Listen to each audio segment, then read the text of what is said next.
வணக்கம், welcome to Kiruthika's kitchen. இன்றைக்கி நம்ம எங்கள் ஃபேமிலியோட ஃபேவரட் கத்திரிக்காய் சட்னி எப்படி செய்கிறதுன்னு பார்ப்போம் வாங்க.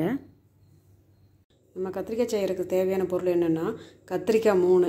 நான் இப்போ ஒரு 4 பேர்த்துக்கு ஆகிற மாதிரி செய்கிறனால 3 கத்திரிக்காய் எடுத்திருக்கேன்.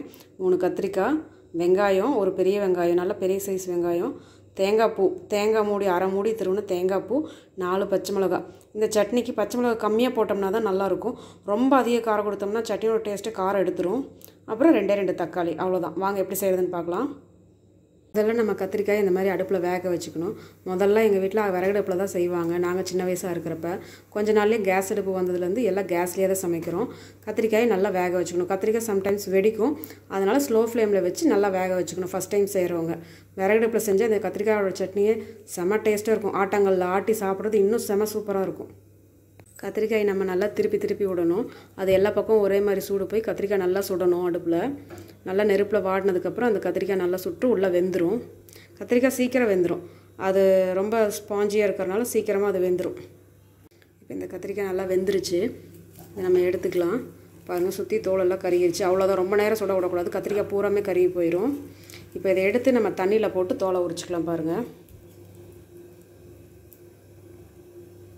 இப்போ சட்னியை வணக்கிறதுக்கு பார்த்துக்கலாம்.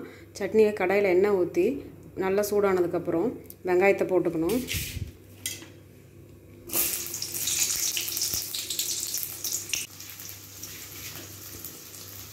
வெங்காயத்தை போட்டதுக்கப்புறம் நம்ம பச்சை மிளகாய் ஆட் பண்ணிக்கலாம். பச்சை மிளகாய் முதலே போட்டோம்னா பச்சை மிளகாய் வெடிக்கும். அதனால் வெங்காயம் போட்டதுக்கப்புறம் இதை பண்ணிக்கலாம். இந்த சட்னிக்கு கருவேப்பிலை, மற்ற பருப்பு வகை அந்த மாதிரி எந்த இன்க்ரீடியன்ஸும் கிடையாது. ஏன்னா கத்திரிக்காயோட டேஸ்ட்டு அதை மாற்றிடும்.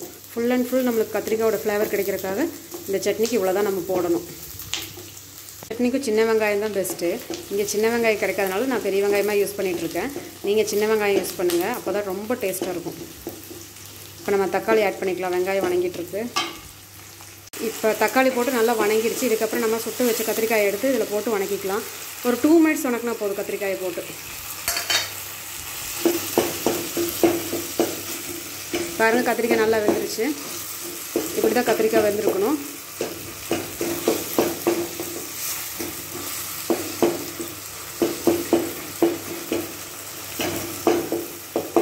இதை நல்லா வணக்கிக்கணும்.